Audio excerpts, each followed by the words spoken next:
The views, thoughts, and opinions expressed in this podcast belong solely to those expressing them and do not necessarily reflect the OSIP Foundation Incorporated or any other group or individual. This podcast may contain dialogue or subject material that could be considered for mature audiences only. All aspects of How You Play the Game and the OSIP Foundation Incorporated are protected by copyright and other state and federal intellectual property laws.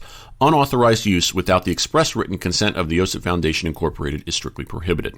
If you're interested in sponsoring How You Play the Game, please email us at podcast@osipfoundation.org. Your sponsorship may be tax deductible.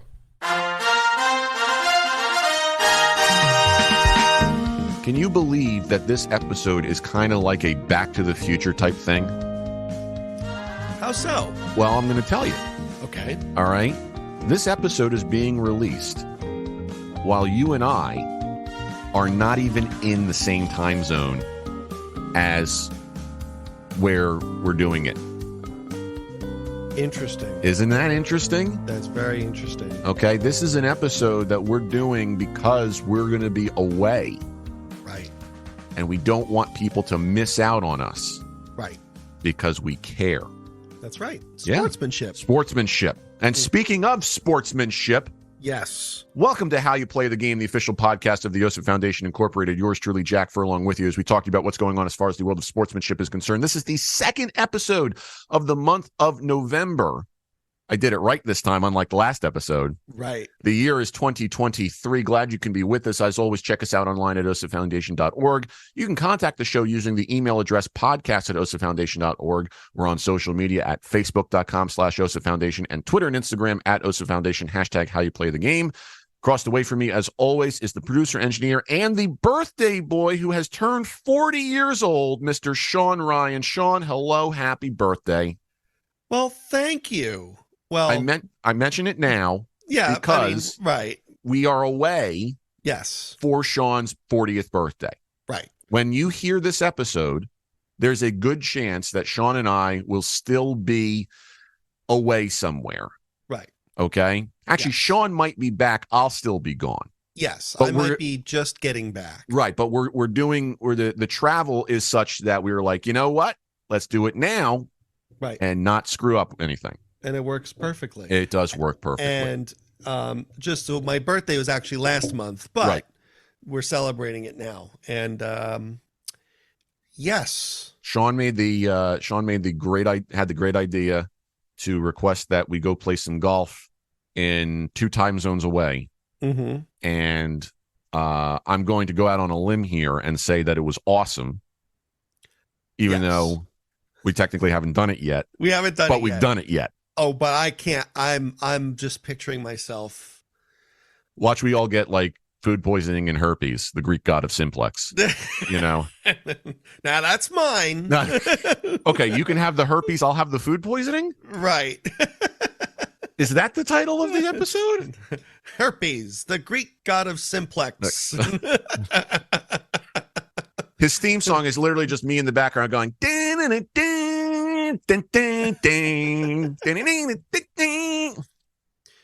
I wonder how many golf balls we're gonna lose. Oh, so many. Oh, so many. God.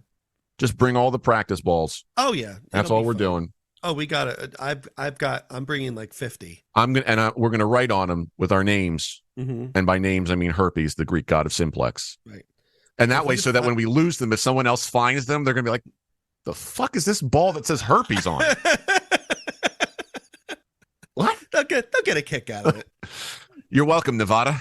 Yeah. You know, let's face it, whores and gambling, that's Nevada. Right. Okay. And so here we are. So they'll appreciate it. Right. See, we did our job. Right. You're welcome, America.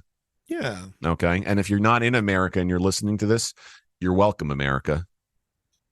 Perfect. See what I did there? All right. I see what you did there. Good. All right. So let's get into this one. This one was sent to me by one of my friends at the local watering hole. He emailed it to me and I was looking at it and I was just like, the fact that he found it before I did is like, sad. It's just sad. So apparently what happened was out in St. Louis in October, a youth football coach was shot 4 times because a kid on his team was not getting sufficient playing time, and the kid's father decided we're gonna solve this by shooting the coach. Okay. Cool. Yeah. The young man who has survived, his name is Shaquille Lattimore. He's an assistant coach for the St. Louis Bad Boys. And for the record, boys is spelled Boyz. They ran out of S's. Mm-hmm. Okay. He was shot when he got into a confrontation with 43-year-old parent Daryl Clemens. The shots did hit several organs and his back, but he was released from the hospital and he's doing okay. Clemens has since been charged with first-degree assault and armed criminal action, both of which are felonies. Mm-hmm. And unfortunately, what has happened is that as a result of this, the season has been canceled for that team, this 10-year-old football team. It's a little sad. It's a little. I mean, it's a tragedy, but Right. we're glad that Mr. Lattimore is okay. Yeah. And I don't even know where to start with this one, man. It's just it's another situation where an issue of playing time for 10-year-olds is 10-year-olds. yeah. It's like, And this guy thought that shooting the coach was the best idea. I mean, it's obviously there are some pre-existing. There has to be, on the part of Daryl Clemens, there has to be some sort of pre-existing issue. You have to, yeah. You know, this is not just a normal guy who has a 9-to-5 and just, gets up one morning and says, I'm going to shoot my child's coach because he doesn't put him in the game enough.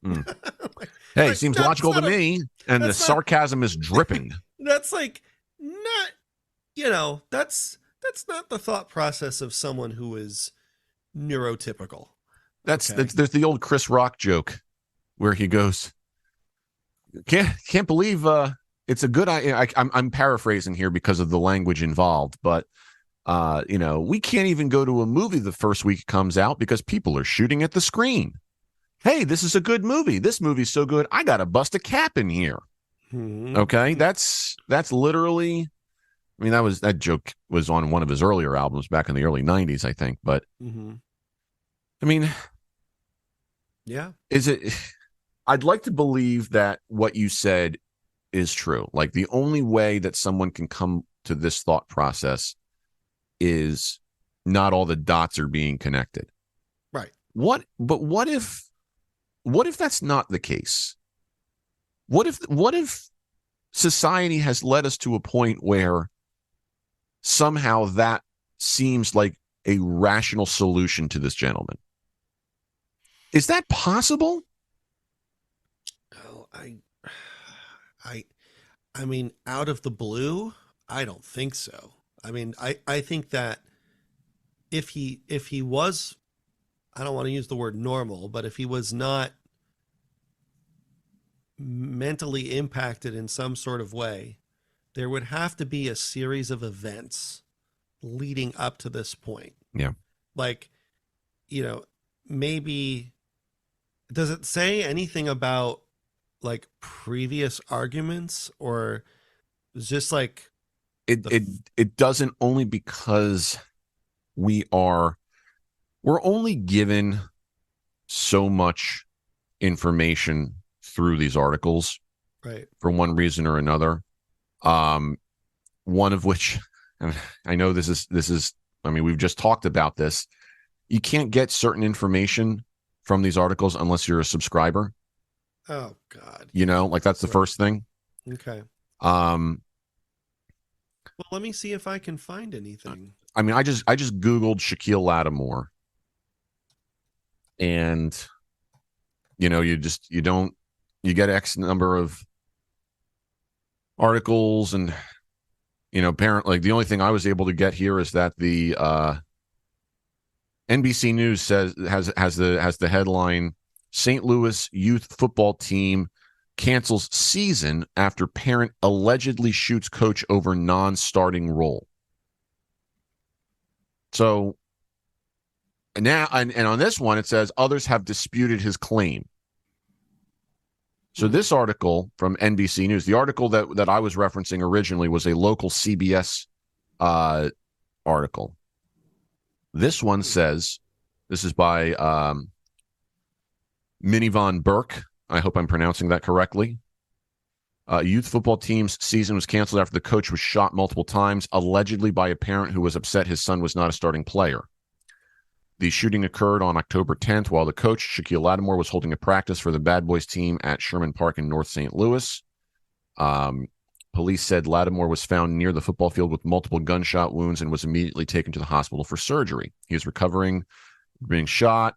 Daryl Brian Clemens, the father of one of Lattimore's players, was arrested in connection with the shooting and charged with first-degree assault and armed criminal action. According to the court documents, his attorney did not immediately respond to a request for comment. But Clemens' brother disputed Lattimore's claim that the shooting stemmed from an argument over Clemens' son not being a starter. Jason Clemens said his brother and the coach got into a dispute days prior and that Daryl Clemens was defending himself. I'm just seeing that now. Yeah. Jason Clemens could not immediately be reached on Friday, and Lattimore declined to comment. Police and court documents state that the two men got into a verbal argument on the day of the shooting. A probable cause statement says that before shots rang out, Lattimore pulled his gun out and gave it to someone to hold. So Shaquille Lattimore actually brought a gun to the practice and gave his gun to someone to hold, and that the defendant subsequently shot him multiple times while he was unarmed. So Jason Clemens says, in the midst of him getting the gun in his hand, our brother shot in self-defense. One parent of a team member said the coach initiated the incident and had walked off the field during practice to confront Daryl Clemens.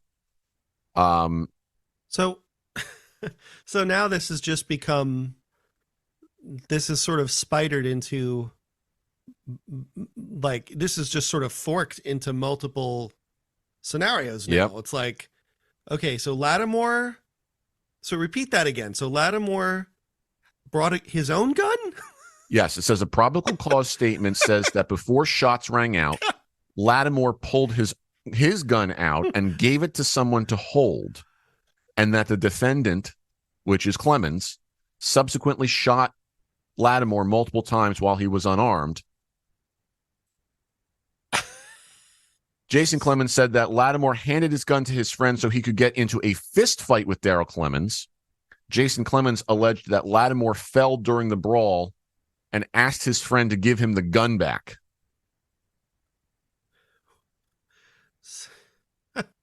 Okay, so now... All right. So, okay. Wait, I don't even like, I know this is not, I'm sorry. I'm laughing because of how absurd this is. Yeah. It's not, I'm not laughing because this is funny. I'm laughing because here we go, right? We have these different scenarios.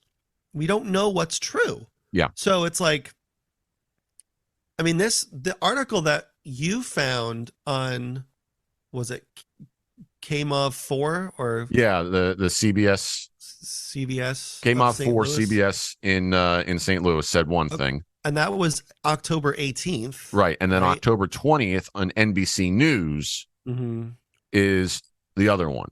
Now I'm seeing one from the Washington Post on October 24th. Now that one I don't think I can get because of a subscription. Well, yeah, there's more to this article, but I'm not allowed to read the rest of it because, again, now the New York Post says, the New York Post said this, where is it? This came out, that's back on October 13th. So yeah, the Jason Clemens, Daryl Clemens blood alleged interview. Okay, the began with the fist fight. Right. After passing his gun to a friend. And this one, I'm just looking for anything that's October 20th or later. How crazy is it that in the middle of recording a podcast, this is what we have to do? Right. Okay.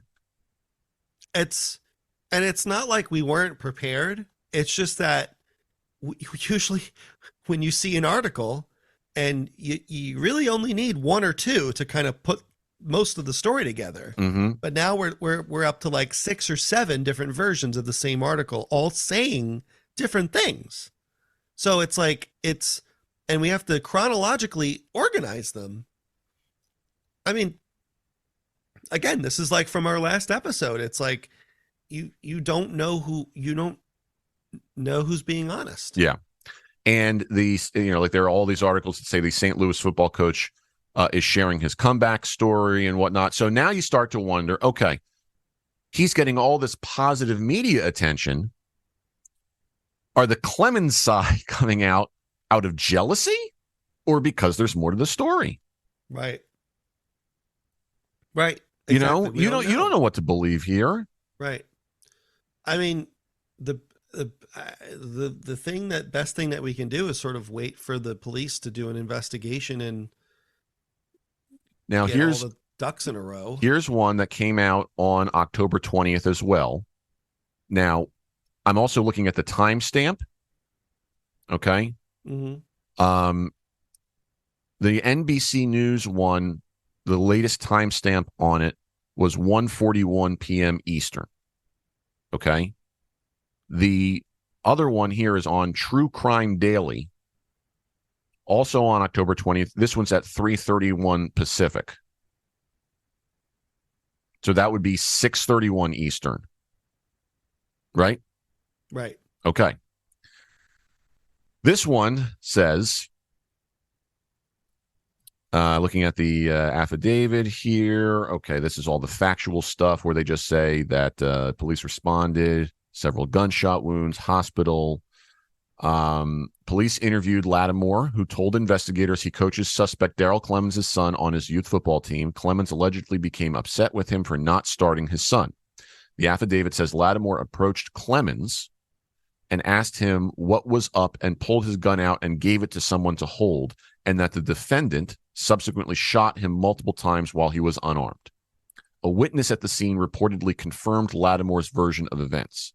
Police arrested Clemens that day on charges of first-degree assault or attempt and armed criminal action. Okay. According to Lattimore spoke. According to another report here, Clemens founded the football team and left the coaching job once his son became a player on the team. So now this one's saying that Clemens is the founder of the team. And the two men reportedly got into an argument a few days before the incident. One parent believes Lattimore started this and that he, quote, should have stayed on the field. The witness said, quote, "Why aren't you being a coach? You are supposed to be teaching me right from wrong, but you go and do wrong. Does that make sense?" No, it don't. So, okay. Grammar. Uh-huh. And then you've got the Jason Clemens part that says Daryl shot Lattimore in self-defense. Lattimore says in an interview he's a miracle and he beat the odds. He said later, quote, "I was hit 4 times and grazed once. I still have bullet fragments in my body. I can still feel it, but by the grace of God, man, I'm blessed and I'm still here." And Clemens' next court date is scheduled for November 22nd, which is in just a few days. So this True Crime Daily article might be the most down the center because all it's doing is trying to take the reported information from all sides and put it all in one place. Does that make sense? Yeah. That's good. So this is really good that this happened, but good that they're being organized about it. Yes. They're being provocative and organized. Right. See? Mm-hmm. I just don't know. Again, I feel like this is part 2 of our last podcast. Mm-hmm. And we will never know. This is a situation where we will never know. Right. Okay? This is between them and God, for crying out loud. Okay? We have no clue what truly happened. We have an idea. We know a man was shot. Right. But I think the overarching moral or idea here is that this is all over a 10-year-old football game. Yeah. Okay, so that like this is where we're at now, right? This is, this is what's considered to be normal now. This kind of barbaric behavior. Mm-hmm. And because I don't know. I Well, just can I take what you said and take it one step further to make it even more confusing? yeah. Okay. You say this is where we're at now, at which we are now. Yes. The guy who was shot apparently brought a gun. They both brought guns to a 10-year-old football practice. Mm-hmm. So now I'm not going to try and argue for or this against. This wasn't even a game. Right. This was a practice. We talk about practice, man. I'm not even going to bring the Second Amendment into this. Okay? Just take a step back for a second and realize whether it was legal or illegal, whether they had the right to do this or not, regardless of any of that. Two men brought guns to a 10-year-old football practice in St. Louis. Right. That's necessary? I mean, I get it. We have the right to self-defense. Don't get me wrong. But yeah. I mean, is it in a high crime area? Maybe it is. I am not familiar with St. Louis. I apologize. I mean, yeah, it's, I'm not going to go digging into the demographics and statistics of the town, right, or where it took place, but I mean that could be it. Not that it's. I mean, then it speaks to even a larger issue, right? I mean, yeah. How much time you got? Yeah. It's just I don't know. It is very unfortunate that the kids are the ones who are hurting the most. Their season has been canceled. Their season's been canceled, and they just watched a person get shot. Yeah. And again, look, you can. I hate to say that this is, this might not be the last time that depending on what area they live, this might not be the last time they even see something like that. Yeah, I mean, it's a shame is this the first time we're even reporting on an incident like that too? Right. So who knows what's come before? And again, I don't want to presume anything. I mean, That's even fair. if it's because I just really feel bad. I mean, I feel bad for Lattimore being shot, of course, and right, but just those kids who had to witness that and who have to live with that. It's heart-wrenching. Yeah. It's like can you imagine just growing up? Like when I was 10, I was not concerned about that. right. It wasn't even on my mind. I was sitting in my rec room watching Nickelodeon. Okay? First discovering girls, right? Right. And watching Eureka's Castle. I was watching Garfield and Friends. And then go into play in my little league. And then riding my bike through the woods. I'm not having someone getting shot isn't even crossed my mind at all. And again, it's a product, I guess, it is a product of where we grow up, up where we grow. I was waiting for it. But I mean, I don't know. I just feel like whatever the case is, I think time has and society has spiraled into this cesspool of arrogant, brash, sociologically nondescript and just irrational behavior that is culminated in this very fact that 2 grown men have to bring guns to a 10-year-old football game. Yeah. Yeah. That's practice, not even a game. I'm sorry, not a practice. game. Practice, right?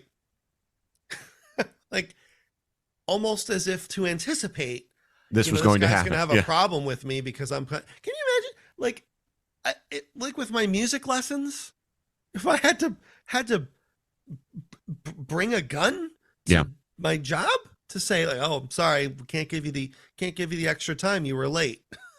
Right. I have to be prepared. Like, I can't. I'd quit. I can't live like that. Yeah. I don't know. It's it is a sad state of affairs. Yes, it is. Yes, it is. I don't even know where to go from here, you know? And I guess we just kind of have to see the story unfold and find out more as time goes on. And I'm sure that a whole can of worms is every day. Another can of worms is going to be opened and more is going to be, I mean, I'm sure once the trial gets underway and more information will be forthcoming, I'm sure. But so what you're saying is we should invest in can openers? I've got a really good one I've had for about like 15 years. Do can openers normally last that long? Oh yeah. Really? Mine does. It's not like an electric one. It's the cranky one. Yeah, I got a crank one too. Wait, that sounded terrible. Bah. But yeah, it works great. But I think we kind of have to like put a to be continued on this one because I'm interested to see where this goes, but from a factual standpoint, not from a biased standpoint. I just want to know what happened and I need a giant whiteboard right here on my wall that has like stories OSIP is following. You know, and every day I'll just Google. You'd be like Charlie Day from It's Always Sunny in Philadelphia with the cigarette and with the markers. Yeah, the conspiracy theories and Either that or I need to figure out how to set up Google alerts. Oh God, you'll never get to sleep. Well, it's nice knowing me. Don't do that. Don't do it. But, okay, well then, while I not go do that, I think that's enough for today. Yeah. And we will, I think by the time we do another episode, we will be getting ready for December. Yeah. You know what that means? Mm-hmm. Golf. And Super Mario RPG re-release. Same thing. And Super Mario Paper 1000-Year Door re-release. Also the same thing. Remaster. Although I'm not sure if that's coming out. I definitely know RPG is coming out November 17th. So and I just saw that Dave the Diver is coming out on Switch. Totally recommend. Yes. Absolutely recommend that game. It is relaxing. I mean, the fishing part's relaxing, but you basically own your own sushi restaurant. You fish, and then there's a whole plot involved, and it's great. It kind of reminds me of Clam Digger from Aqua Teen Hunger Force. Yes. Yeah. So the object is to find parking. No Clam Digger. He takes solitaire and says Soltar, as he calls it. All right, that's enough. Yeah. Sean, thank you.